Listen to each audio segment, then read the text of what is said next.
All right, real quick, we're just going to work through these practice questions. And I've got a reference card up here on the right just so we can refer to what's normal for some of these values. And then I apologize, this video has taken me a couple takes. That's why it's scribbled all over. I had planned to start with a clean slate, but that didn't happen. All right, so let's look at this first one here. First number is we have our CVP, which is a reflection of return to the heart or preload to the heart. So we'll say our CVP is up, and then our PA pressure, 38/18, that's high. So we have a high pulmonary artery pressure, and then our wedge pressure is 22, that's also high. So our wedge pressure reflects left ventricular end diastolic pressure.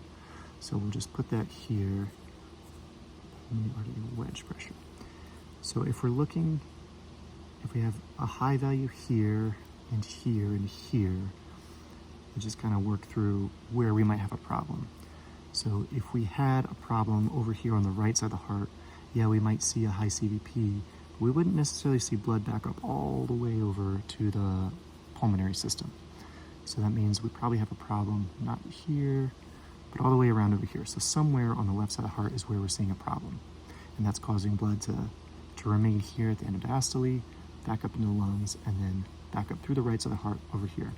So all these options here, let's see like which of these focuses on the left side of the heart, or a problem with the left side of the heart. So no, maybe, no.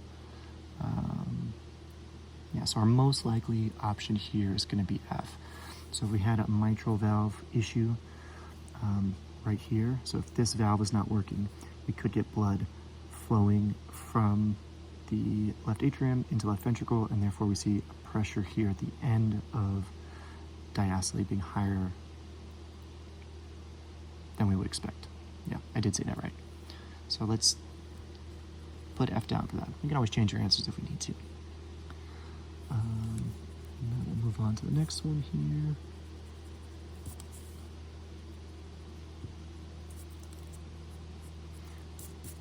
Okay, so this next one we have a high CVP, and that's quite a high CVP. PA pressure is high again. Our wedge pressure is normal, so we'll just say equal or normal. And then our PVR is pulmonary vascular resistance. That's not a value we use a whole lot. That's where it helps to have a reference card like this. So normal would be under 250, and we're seeing 324. So that's increased here. So in this particular example, we have a normal value here, so we probably don't have an issue here that's backing up here. We've got something going on here in the lungs, and then again, as before, we're seeing backup of high pressures over here into the right side end, and to our CVP, which is a measure of preload back to the heart.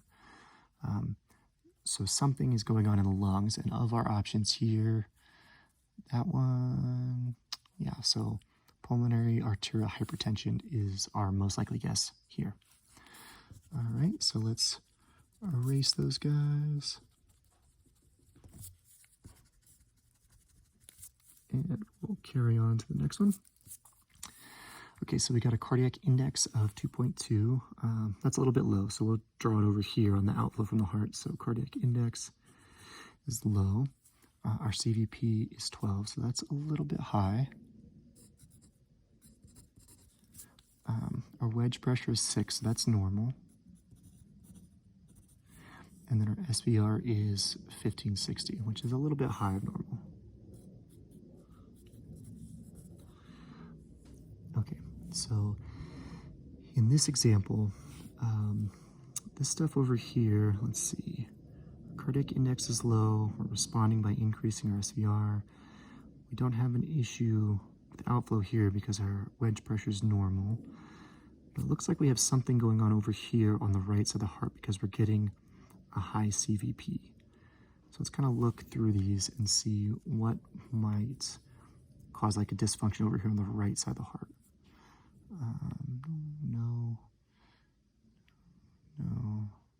No, we've already used that one. Yeah, so here we have it, right-sided heart failure. So if this part of the heart here, our left ventricle pushing blood out here, is not working so well, then we're going to get a back of a blood into the right atrium and then into this area of preload return. Now, if we had other values, we could further like clarify this diagnosis. For example, if we saw that our like pulmonary pressures were low because we're not getting blood out of the left ventricle into the pulmonary vasculature, that would be something to confirm this diagnosis. But we don't always have all the data points. So based on what we have, I think our best guess here is right-sided heart failure.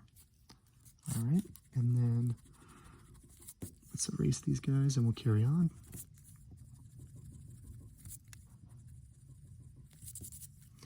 All right, our next one here, our cardiac index is 2.4, which is technically low, but it's close enough. So we'll say equal or low, and that's our cardiac index. And then we have a CVP, and that's super low. And then a wedge pressure, which is 4. So this is, again, our left ventricular end diastolic pressure. Stroke volume is 45, and that's a little bit low. So we'll put this over here as well. Stroke volume. And then our SVR is 1600, which is high. All right, so here we've got decreased cardiac output, so some kind of shock state maybe, or cardiac index, just low of normal. Increased SVR, so that could be a response to decreased output. Super low CVP, so we're definitely like down on volume somehow, whether like actually down on volume or something makes it look like that. And then decreased stroke volume and decreased wedge pressure. So we're pushing a lot of stuff out of left ventricle, but we're still not getting to our appropriate stroke volume.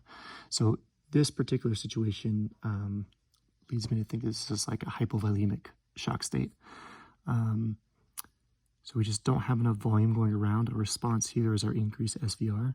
So we're vasoconstricting to try and accommodate, but we still have low volumes, low output, and this is our response. So I'm going to call this one hypovolemic shock.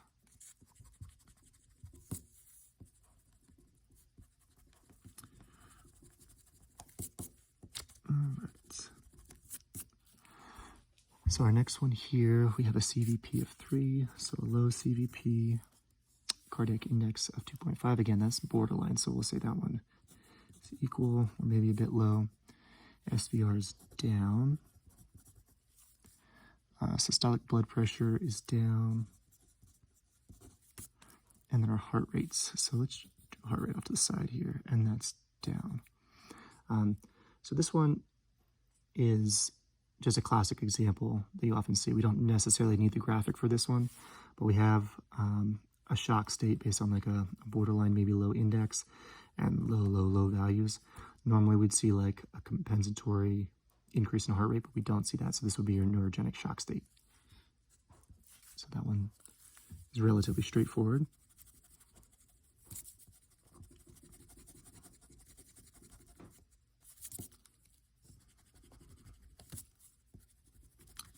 All right, 2 more to go. Let's see. Okay, number 6 here, we have a cardiac output of 3. So that is low. Cardiac output is down. A heart rate of 145. That's fast, so that's increased. A stroke volume of 30, so that's low. So we'll decrease stroke volume. SVR of 2100. That's increased. Sorry, there should be an up arrow. And then a MAP of 50, which is low. So in this situation here, let's see. Decreased stroke volume, decreased cardiac output, decreased MAP. So all these kind of line up and so it's to tell us it's some kind of shock state. Increased SVR, that could be a response to that.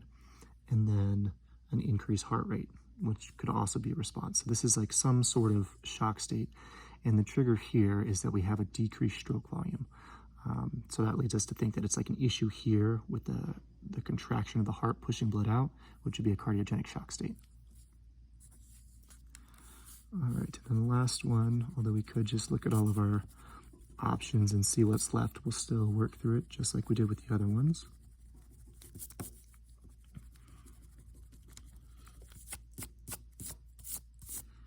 All right, first thing is a CVP, so our CVP is low. Cardiac index, again, it's borderline. SVR is low. Systolic blood pressure is low. And our heart rate is 125. So this one is relatively similar to the one before it, in that like all of our measures of like output here are down. So it's some sort of shock state, but the kicker here is that our SVR is low. So normally, like in our example before of a cardiogenic shock state, the body compensates for low output by increasing SVR, adding vascular tone to maintain perfusion, to keep that CVP normal, or to try and keep the CVP normal. In this situation, we don't see that. So we have low output, increased heart rate, but our SVR stays low. So this would be a distributive shock state. So of our options here, the only like distributive shocks we got neurogenic and septic shock. We know because this is a test taking environment that it's not neurogenic, since we already used that option. So that we can go ahead and put septic shock. But this brings up another point, just to differentiate here between these different types of shock. So we mentioned before that the key finding for cardiogenic shock is that low output from the left ventricle, so our decreased stroke volume. So that's kind of how we differentiate the cardiogenic shock in our examples here. We talked about with hypovolemic shock and cardiogenic shock, with both those, how our response was an increase in SVR, kind of to compensate. And then with our distributive shock states, both septic shock and neurogenic shock, we see a decrease in SVR, but the difference there is that in septic shock, we do have an increase in heart rate, and in neurogenic shock, we didn't. So that's kind of how we work through questions kind of like this using our cool little graphic.